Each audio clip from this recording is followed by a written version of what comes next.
A week from today, WFMY News 2 is teaming up with the American Red Cross for its summer blood drive. The need for blood never takes a vacation, and you can help save a life. Here with us to talk about it today, the American Red Cross superhero, Donor Man. Dun, dun, dun.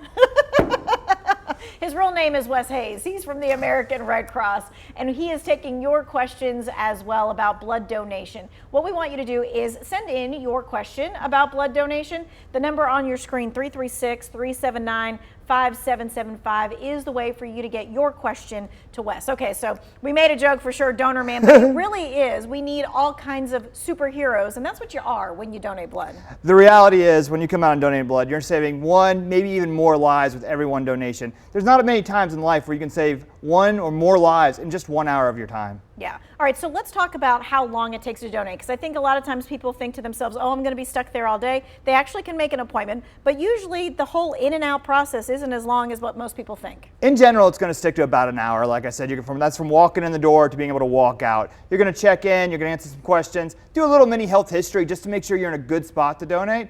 And then, of course, you'll donate, and then we'll ask you to stick out with us for just a little bit longer, just to make sure you're feeling good, and then you can go out. Okay.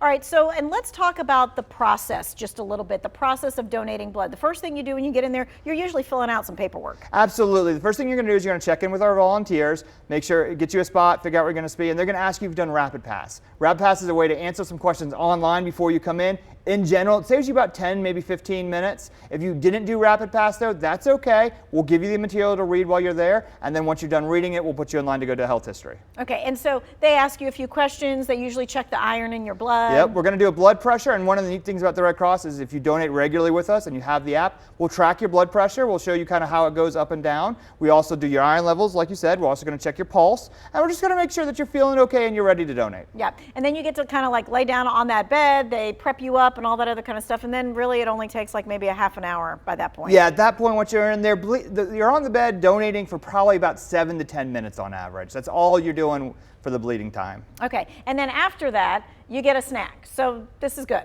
Absolutely, and I'll point out that the first 40 donors or so will get a biscuit from Biscuitsville at the blood drive. Okay, and I know a lot of times people ask, what should I have to eat or have to drink before I come to donate blood? And is that just the morning of, or should they be like having some extra water like the day before? Absolutely, especially if you're going to come in the morning, we recommend drinking a lot of water. The real good thing is lots of water, go light on the caffeine, you don't want to have too much of that in you, and have a good meal in your stomach before you come. Don't skip breakfast and then come right away. Make sure you eat something you're feeling good. If you know your iron runs a little low, try a high iron diet for a few days before the blood drive. You know, those leafy greens, those nice meaty things. That'll help bring your iron up a little bit if you tend to run a little low. Okay, and so when we look at a pint of blood, let's kind of do the thing. I know that we all kind of learned it in school, but then you forget over time, like how far does that pint of blood go and what's inside that pint? Absolutely. So when you take 1 pint out of the average donation, that's what we call a whole blood donation.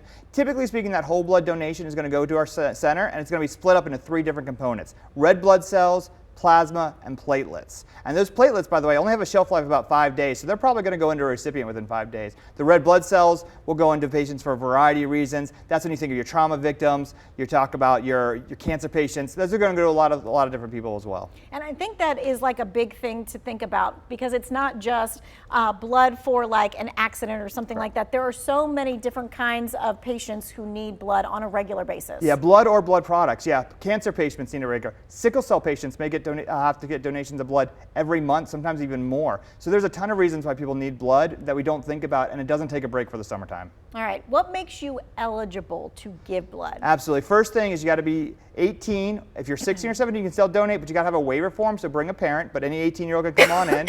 And from there, most people are eligible. If you have any major medical history or on a lot of medications, you might want to call 1-800-RED-CROSS, talk it over with some of our staff and make sure that you're eligible. But in general, you just got to be 18 or have your parent waiver at 16 or 17.